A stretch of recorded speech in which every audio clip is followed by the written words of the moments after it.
We're going to start with roll call. Can everybody hear? Okay. We're going to start with roll call. So if I mess up your name and mispronounce it, please correct me. But Takira,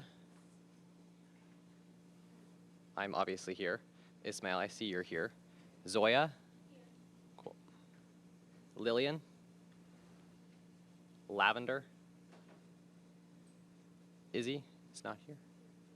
Meg, Ashlyn, cool. Asher, cool, sorry. Michaela, Darren, Jalil, Viviette, Amaya, Isabella, Nevea, David, Angel, not here. Zacchaeus, not here. Niall, not here. And then Trent is here. Cool. All right, and then the second thing we're going to do to kind of get things rolling is we're going to do an icebreaker. So we can give everyone a minute or two to think about it, but we're going to start with what's the weirdest gift you've ever received or that you've ever given somebody else? So we can take a second to think about it. I can go ahead and start. My family, we always give each other oranges on Christmas, but once I got like 3 completely rotten oranges, which was not great, but was definitely weird. Do you want to go next? Okay.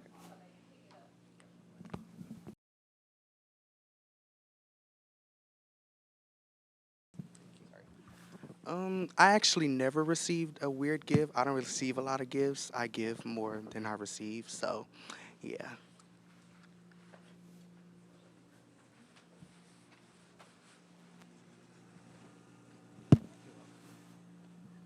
Um, I think the weirdest gift that I've ever received, and this is so crazy because I remember the exact amount, but for my birthday one year, one of my friends gave me 57 cents. Exactly 57 cents.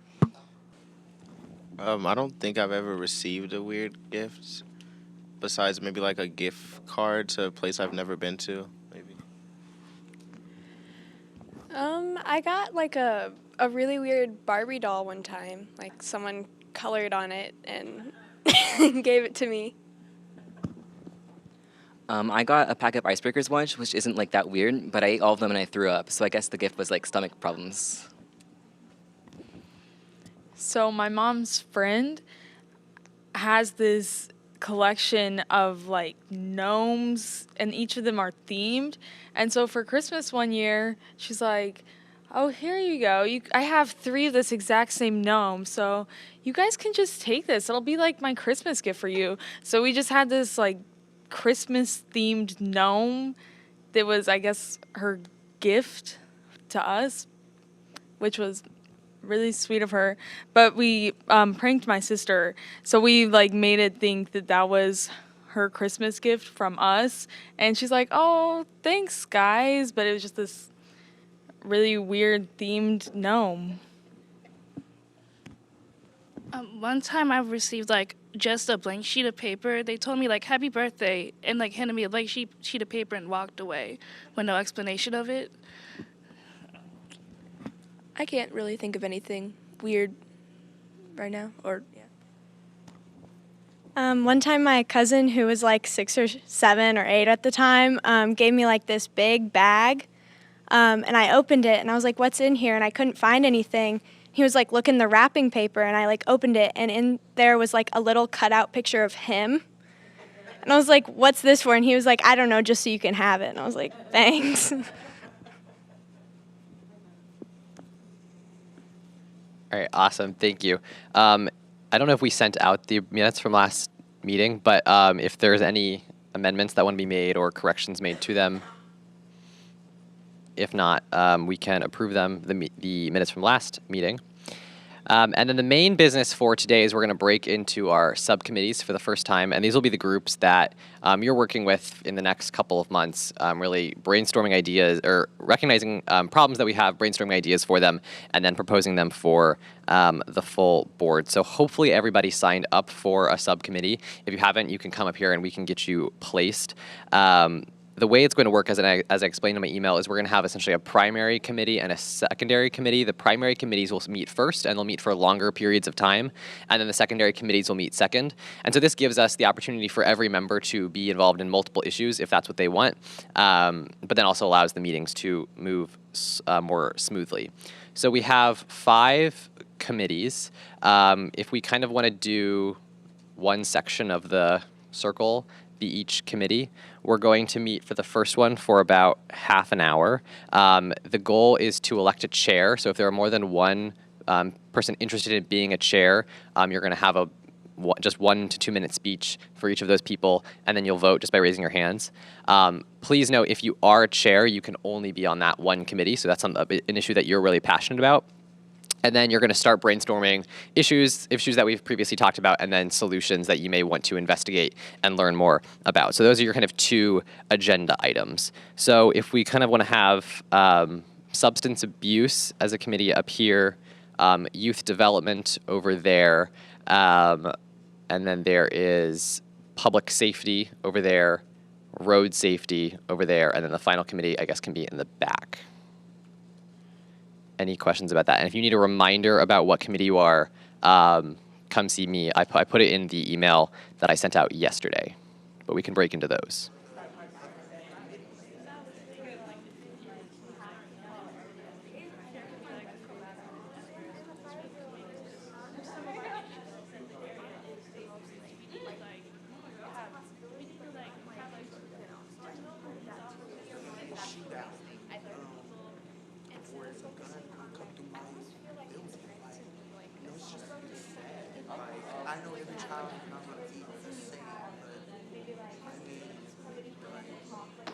We're going to come back together as a group and share out what we've been discussing. So I'm going to go around, and if the chair of each committee could introduce themselves, what committee they're a part of, and then share out a little bit about what you discussed in your committee, that'd be great. So we can start. Hi, I'm Isabella Mashburn, and I'm the chair of the Public Safety Committee. And we've been talking about, in general, like school safety and gun safety, and especially like providing the resources to like help prevent violence and stop violence, and educate people on the things that are going on in the city, and just in general like give kids the resources to not feel like they have to like have a weapon to be safe. My name is David Stevick, and I'm co-chairs of the Road Safety Committee with Viviette Linden. We've been discussing potholes because it's a big issue with St. Louis roads, as well as bad drivers, and ways we can fix these issues or at least lessen them, and also ways to raise awareness for these issues and how ordinary people can also do their part to fix these issues. Yeah, and just something I want to add on that. We were just talking about the classism and racism that you can already like tell that's within the system, which I don't know how much we can do with that, but just raising awareness for that, because you see like in the richer neighborhoods with the nice, clean, paved streets versus, like more city, less in the county. So we're talking about that. And another thing, as far as road safety, getting people to slow down at stop signs, because that's the one thing about St. Louis. You have like the St. Louis stop at the stop signs. So we have this is a movement. I don't know if you guys have heard about this, but like having paintings near stop signs, and like especially like where kids are, so people will like slow down to look at the painting on the ground or the artwork on the ground. Hopefully that's a goal, and then that's something that we could also like do. It's at a lower level than the more classism, racism. Yeah. So I'm the chair of the mental health committee, and a lot of things we were talking about is that there's not enough support in the schools, and there's issues such as bullying. So some of our ideas are like anti-bullying measures in schools, and then also teaching kids about mental health and having incentives such as like prizes if they check in for a lot of times, and then also having like fundraisers and like mental health pop-up events like in the park where there can be like games and food, and also just like starting in middle school, so teaching them young like that mental health is not something embarrassing. And then we also talked about doing like social media marketing, Instagram campaigns, and just like fundraisers, and yeah, that's really it. I'm Trent Young. Neither of us chose to. Did you choose to be a chair? No. Well, neither of us chose to be a chair, which I guess just happened because there's not a lot of people who joined this group.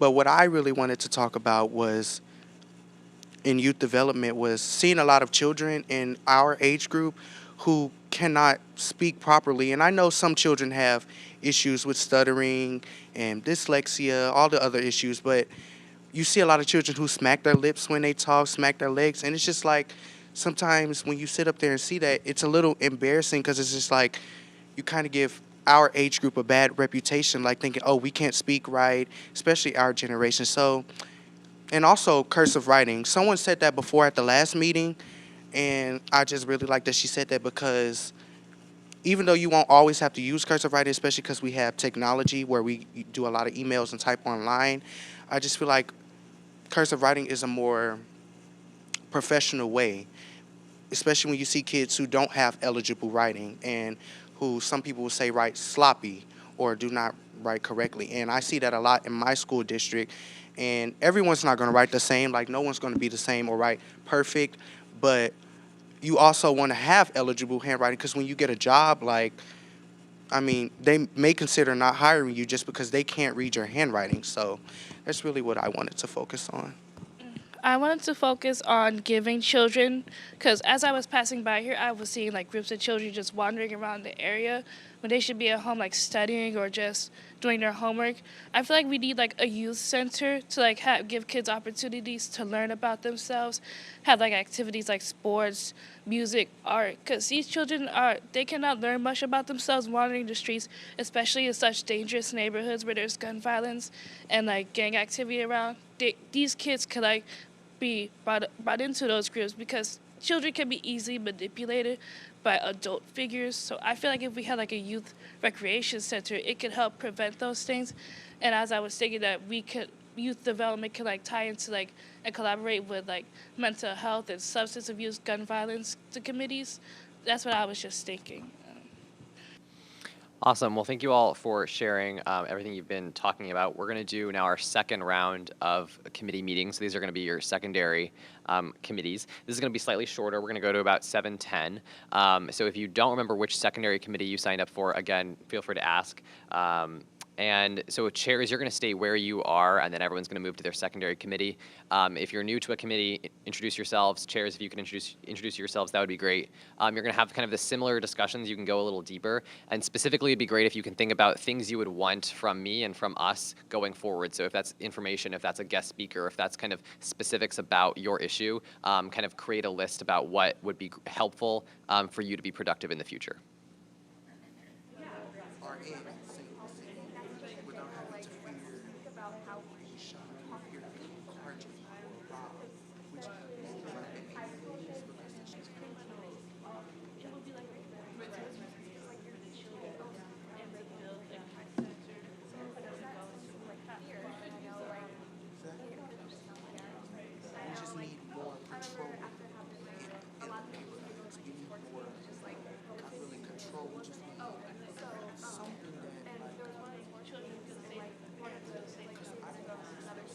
Okay, we are going to come back together and share out again. So we're going to kind of do the same thing as last time in terms of sharing out. You can share out kind of more briefly than last time since we already did one round. But then specifically if you want to talk about kind of the resources or information you would find helpful for next time, you don't have to go into all the specifics. I'm going to email you and you can kind of put that in writing, but kind of generally what would be helpful going forward. You can start if you want. Oh, you wanted me to go? Yeah, you can go. Okay. Oh,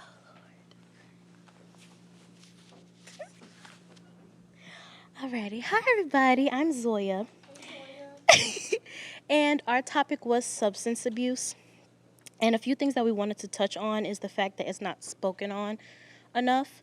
And I think the main point that I tried to make was that people don't understand the statistics of it. So when you're not putting numbers or data in someone's face and allowing them to understand this is how many people a year die from things like this, it doesn't really push people into action enough. Also, the accessibility to it, specifically fentanyl. That is something that is way too easily accessible, and so many people from knee high to my elders are getting access to it, and there's so many people a year dying from it. And so that was something that we kind of wanted to attack head on by allowing people to be informed about the dangers of it, what it can do to you, and kind of how to prevent that. So we talked about a lot of school safety stuff and neighborhood safety and some resources that we'd be interested in, like professionals, like maybe people from that are also in charge of public safety stuff, like people from organizations or members of the police, or school members of school boards or people that are just involved with the school system. So we expanded a little bit more on our previous ideas we had with Amaya's help. We weren't too sure about resources because we don't exactly know where these subcommittees will be leading us in the coming meetings, but we do have a few questions that we could learn more about why exactly St. Louis potholes are bad and why exactly the city isn't fixing them at the rate that maybe people want. So those are the few questions that we have concerning St. Louis road safety. Yeah, so just moving forward, doing some more research, and figuring out what resources we need. But yeah, nothing too specific right now.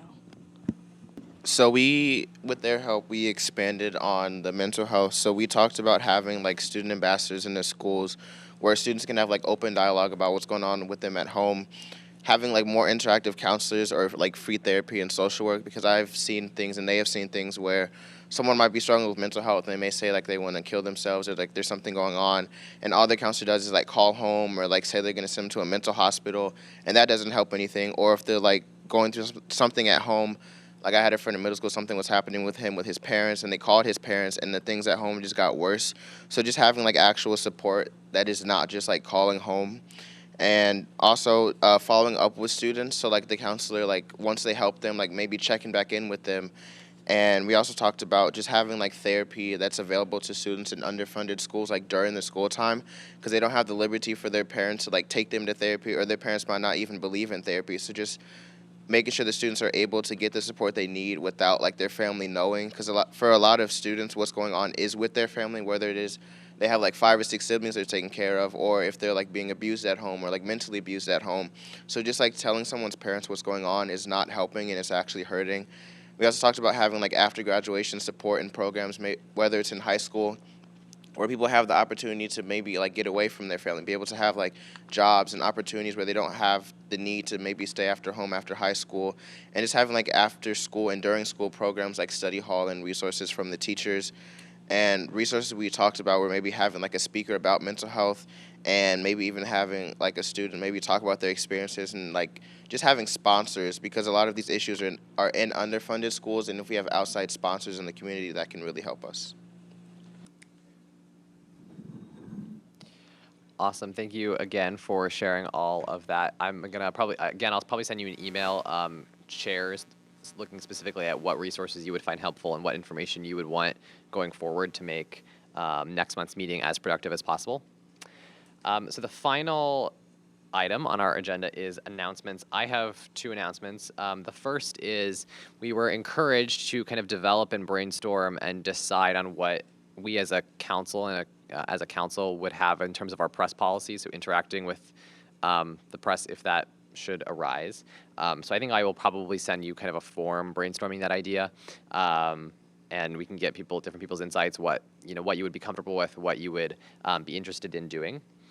And then secondly, my Alderwoman Velasquez, is having her second town hall sometime in November. I don't have a firm date yet, but their subject is looking at engaging youth, and they were looking for 3 to 5 members of the CYC to be there. I think they're going to do kind of a small panel discussion.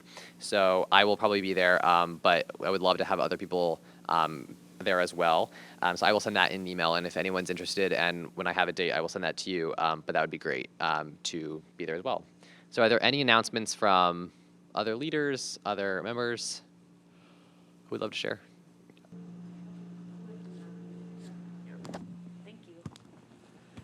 Hey y'all, great job, our leaders. Round of applause.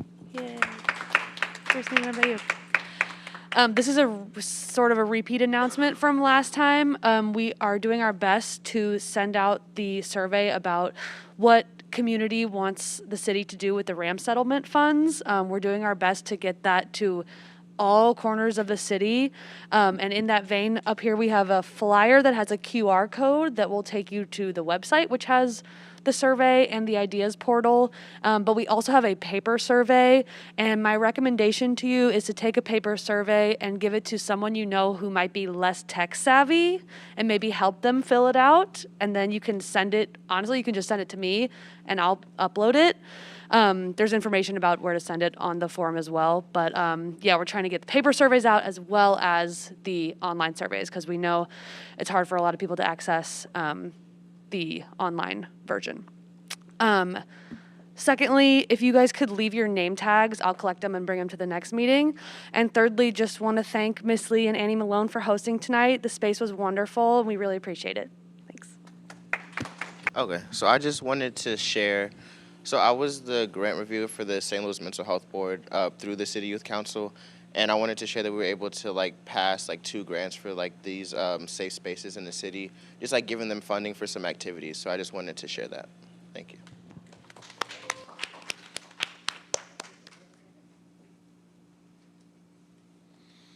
Does anybody else have any other announcements? If there's no other announcements from anybody else, we can adjourn.